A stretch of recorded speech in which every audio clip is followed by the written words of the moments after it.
Assalamualaikum warahmatullahi wabarakatuh. Saya Primadinta Alia Zatilima dari 1041. Hari ini saya akan menceritakan hikayat Bunga Kemuning dalam bentuk cerita pendek. Pada zaman dahulu kala, ada seorang raja yang dikenal arif dan bijaksana. Dia memiliki 10 orang putri berparas cantik jelita, bernama Putri Jambon, Putri Jingga, Putri Nila, Putri Hijau, Putri Kelabu, Putri Orange, Putri Merah Merona, dan Putri Kuning. Tetapi karena terlalu sibuk mengatur kerajaan, sang raja tidak sempat mendidik mereka dengan baik. Sementara sang istri telah meninggal dunia ketika melahirkan putrinya yang bungsu. Sang raja terpaksa menyerahkan pengasuhan anak-anaknya pada inang pengasuh kerajaan. Suatu hari, sang raja hendak berkunjung ke kerajaan lain dalam rangka menjalin silaturahim. Untuk itu, ia mengumpulkan seluruh putri-putrinya. Kepada mereka, sang raja berkata, "Aku hendak pergi ke kerajaan lain selama beberapa minggu. Buatangan apa yang kalian inginkan?" Tanpa menimbang-nimbang lagi, si sulung berkata, "Aku ingin perhiasan yang mahal." Permintaan yang hampir serupa mahal dan mewahnya juga diajukan oleh adik-adik Putri Jambon. Hanya Putri Kuning sajalah yang mendekat dan memegang lengan ayahnya sambil berkata, "Aku hanya ingin ayah kembali dengan selamat."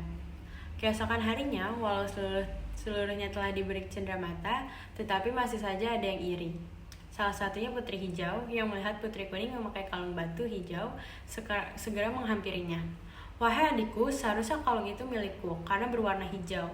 Kenapa sampai ada di lehermu?" tanya Putri Hijau dengan perasaan iri. "Ayah memberikannya padaku," sahut Putri Kuning singkat dan jelas. Putri Hijau tidak terima penjelasan Putri Kuning. Ia segera beralih pergi memanggil saudari-saudarinya. Kesembilan adik beradik tersebut lalu bersama-sama menemui Putri Kuning. Setelah bertemu, mereka langsung memaksa Putri Kuning untuk menyerahkan kalungnya.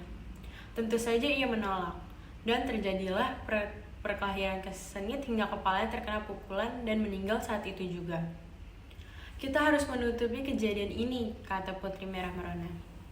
"Kalau begitu, kita harus cepat menguburnya agar ayahanda dan seisi istana tidak mengetahui kejadian ini," kata Putri Jambon kepada saudara-saudarinya.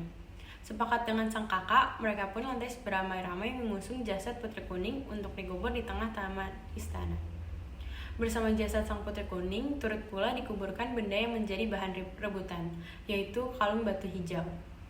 Sore harinya, entah mengapa sang raja merasa kangen dan ingin berbincang dengan Putri Kuning di taman istana tempatnya biasa bermain. Namun, karena tidak menemukannya, dia lalu memanggil para putrinya yang lain untuk menanyakan keberadaan adik bungsu mereka. Khawatir akan keberadaan dan keselamatan putri bungsunya, raja lalu menita para pengawal kerajaan untuk mencarinya ke seluruh penjuru istana.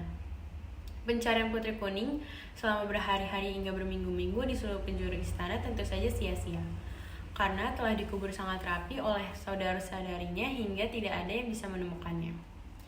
Beberapa minggu setelahnya, tumbuhlah sebuah tanaman di atas kuburan Putri Kuning. "Tanaman apakah ini?" seru sang raja heran. Batangnya bagaikan jubah Putri Kuning, daunnya bulat berkilau bagai kalung batu hijau, sementara bunganya putih kekuningan dan berbau sangat wangi. "Tanaman ini mengingatkanku pada Putri Kuning," tambahnya. Sejak saat itulah bunga tersebut diberi nama Bunga Kemuning karena mengingatkan raja pada Putri Kuning. Sekian dari saya. Wassalamualaikum warahmatullahi wabarakatuh.